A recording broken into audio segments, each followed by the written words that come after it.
This is John Clay, sports columnist for the Lexington Herald-Leader, along with Josh Moore, UK football beat writer from the Herald-Leader. We're at Davis-Wade Stadium, where Kentucky just lost to Mississippi State 28-13.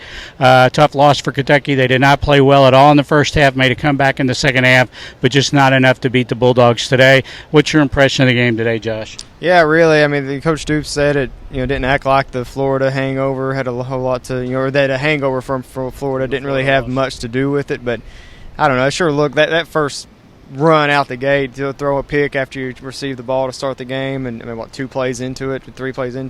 I don't know. It looked like it was a pretty good play from the jump there. The Mississippi State guy made a good play more than it was a bad throw. But you got to, because they picked up 20 yards right there out of the gate. It looked like the offense was ready to kind of steamroll down the field real quick, and then you halt your own momentum right from the get-go. Flips just and like that. And the rest of the first half, I mean, really, it kind of set the tone for that whole first half. Yeah, I mean, you can't play like that on the road in the SEC and just give away a half like that and expect to win. They did make a good comeback in the second half. Mark Stoops said he challenged the team, but what hurt them in the second half was the red zone opportunities where they couldn't score touchdowns. They ended up having to kick field goals. Tough day for Chance Poor. He even got replaced at the end on a field goal. Eddie Grant said after the game they were not good on third down. You can't play like that. They 1 for 12 on third down.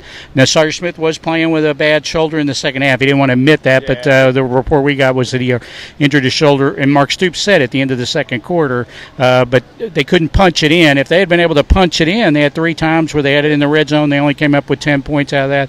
Could have been a different game. Yeah, I mean, you look at this game, and I know Kentucky fans don't want to hear ifs and whats, because last week, if you're talking ifs and whats and you're looking at a win over a top 10 team, and then this loss, if you come down and do the same thing, you're aggravated about it, but you've also beaten Florida. Now it's 2 weeks in a row where a lot of ifs pile up and throw you. Now you're 2-2 with another road game against a South Carolina team that's going to be motivated to come out and try to knock you off after you've beaten them the last 5 years, and they've got their own struggles going on. So I think this is a pretty critical point. I don't think you look at this game. I see people like, well, the season's over. I already had people ask me when basketball season's over. Like, come on, that's foolish. But now next week, I mean, if you're 2-3, I still think you've got a chance there for a season that it's kind of what you thought it was going to be.